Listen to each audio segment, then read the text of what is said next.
नमस्कार मैत्रिणींनो, श्री स्वामी समर्थ सगळ्यांना। आम्ही दोघी बहिणी माहेरी गेलो होतो आणि एक संध्याकाळी आनंदाची बातमी होती, तर ते पाहण्यासाठी पूर्ण व्हिडिओ नक्की बघा।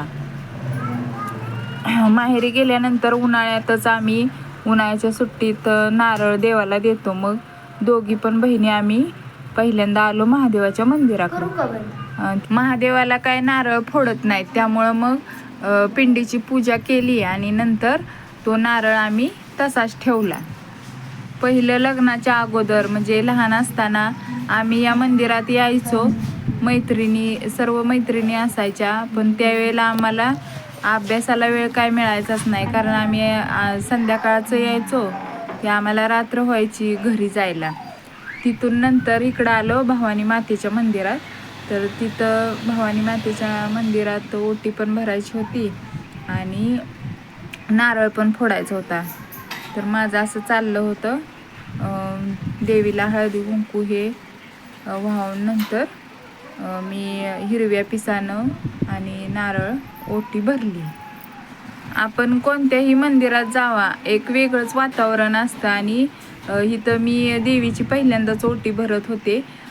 पहिली काय नारळ फोडायची आणि झालं, पण ह्या वर्षी म्हटलं भवानी मातेची ओटी भरायचीच, म्हणून मग मी अशी देवीची ओटी भरली।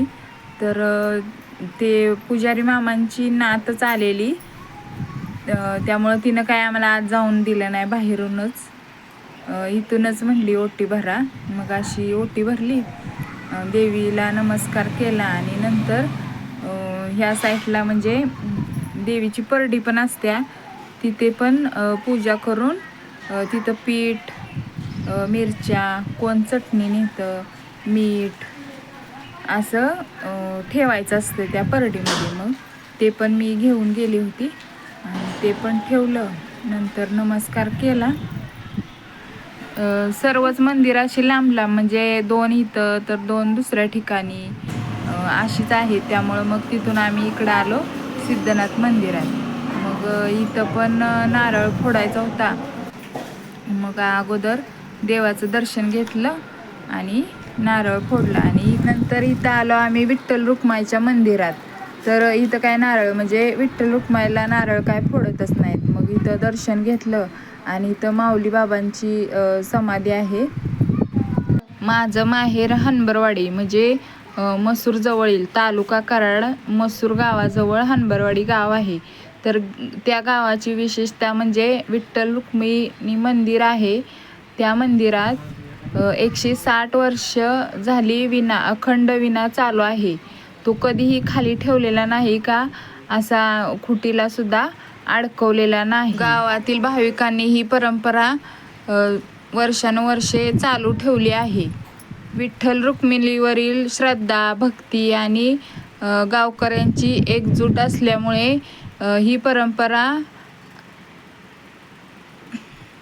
आजही तितक्याच भक्तिभावाने सुरू आहे। ही पहा माझी शाळा, आदर्श विद्या मंदिर हनबरवाडी, 8वी 9वी 10वी आम्ही 3 वर्ग या शाळेत घालवलं आणि इथे आल्यानंतर शाळेतील आठवणी जशाच्या तशा समोर उभ्या राहिल्या होत्या आणि नंतर आम्ही इकडं आलो मारुती मंदिरात।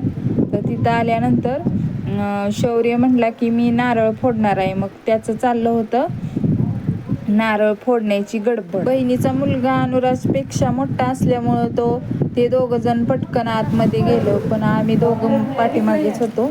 मग नंतर असं मारुतीला नमस्कार केला आणि शौर्याला नारळ फोडण्यासाठी सांगितलं आणि मारुतीच्या मंदिरात आतमध्ये काय जायचं नसतं, त्यामुळं तोच आत गेला आणि त्यानं नारळ फोडला।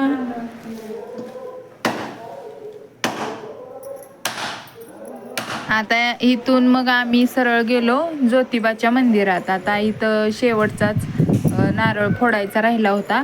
मग इकडं इशू दिदी अनुराजची आणि अनुराज म्हणजे बहिणीची मुलगी, आम्ही 3घे जणच इकडं आलो होतो आणि इथं ज्योतिबाच्या मंदिरात देवाचं दर्शन घेतलं आणि नंतर नारळ फोडला। आनंदाची बातमी म्हणजे ही बघा, ईश्वरीचा बड्डे होता, त्यामुळं मग केक आणला होता, चाललं होतं बड्डेचीच तयारी। मग इकडं आम्ही सर्वांनी ओवळून घेतलं आणि नंतर आई राहिली होती ओवळायची. तिचं चाललं होतं जेवण बनवायचं, उशीर होईल म्हणून ती किचनमध्येच होती. नंतर अशी बाहेर आली आणि तिनं ओवाळून घेतलं. आणि ह्या happy birthday to you, happy birthday to you, happy birthday to you, happy birthday to you. दीदी जा की पुढं पुढं जा की ती हे कर.